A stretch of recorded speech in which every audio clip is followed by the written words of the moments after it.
People are always surprised that we do produce about 95% of the product in-house here in Leeds. So, but obviously that started off with the first product I did, which was a pedal strap for sort of the fixed gear market. And the whole concept behind it was that myself, went to scrap yards and cut out seat belts out of old cars, and we produced this pedal strap out of the recycled car seat belts, and that's why, hence the name Restrap. It was originally recycled strapping as the product, but obviously from there we've moved on to luggage and various kinds of bags and accessories for the bike market over the sort of progression of the last 10 years.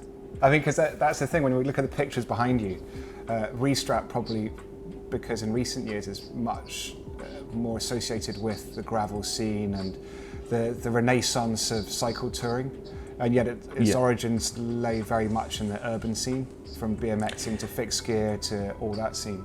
In that process, it's gone from you going to scrap yards and learning how to sew these together and sell them to your mates, to having this pretty impressive setup now in Leeds, which, as you said, as you kind of mentioned before, that you do 95% of your bags.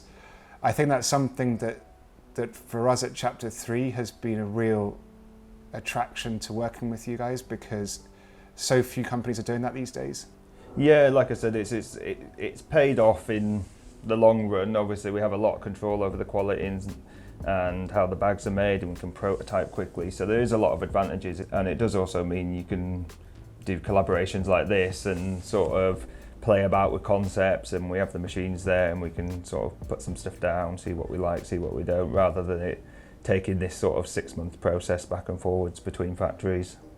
A lot of the design, which we'll look at with the Chapter 3 bags that you've made for us, were dependent on what you could do, from the screen printing to the laser etching and I found that fascinating. The nice thing here is obviously we can do things quick, but we also design in a slightly different way, where we design around the processes that are available to us, rather than going, we have this endless resources of machines and stuff. We have certain machines, so we have to figure out ways to do it. I'll start with the canister bag. So we kind of changed this up from our original design, where we had the loops and stuff, and we've changed some of the branding up, where we've put some rubber embossing labels on, which is not something we've done for a lot of years as well. So there's obviously a bit of a process of getting that correct and looking good, but it has come out pretty nice. And then we went through obviously printing this fabric, which is across the designs, which anyone who's in printing will know, printing in reflective can be a nightmare. And this has actually been a process of mixing about 6 different inks, building a screen printing bed, and having about 6 different screens and variations done. And it's kind of matched across in the Musette bag, which I actually think this is probably one of the nicest, because you've got that full print size design that you've come up with. I think you can really see the pattern in that. So, and this is just a nice sort of waterproof day bag, fit a few beers in, or a few bottles of wine, or whatever you're into. I should explain what that pattern is of the 3s. It's here in Girona. There's a big park called the Devesa, and it symbolises when you leave Girona or when you come back. It's not far from the cathedral, and it's got these, I think it's nearly 2,000 huge plane trees which were planted during the Napoleonic era, but they've got this bark on them, which we then took away, and our designer Victoria came up with this kind of disruptive pattern material, which is made up of the 3s, which took a while, we've used on POC helmets, we've used on a Factor gravel bike, and so this is likely one of the final uses for it, but it's got a bit of a narrative behind it, that pattern, and I'm sure we'll link to it so you can actually learn about it.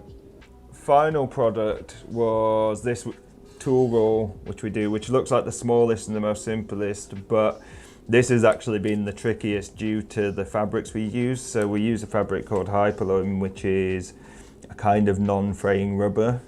The 3s are actually laser engraved. Now, to get that laser engraving without it going through, it's kind of like a variation of powers hit 3 times across the 3s, which is basically like hitting it with double lines but spaced out a fraction of a millimetre apart from each other to give you the darkness in the colour. So that's quite a nice one, because it's just a jersey pocket tool holder, which the strap comes off, it's detachable. So you can just have it as a jersey pouch, or it does just fit under your saddle as well with that strap, so it goes around your seat rails and yeah, keeps everything you need for a day ride. Yeah, so and those were the three we decided which, because as you know, with chapter 3, we, a bit like you guys, we got quite a diverse sort of audience, from city riders on Bromptons to road to gravel, and I mean, you recommended that those 3 bags would pretty much cross over those 3 usages, right? Yeah, so that's the nice thing with them, is like the canister bag will fit on any bike, even the Brompton to a mountain bike, and then same with the tool roll, and then obviously the Musette bag's just a nice sort of everyday go to the shop kind of bag that you can carry on you. So yeah, they're really good, because whatever kind of cycling you're into, you know, you can pick up one of these and it'll be useful to you.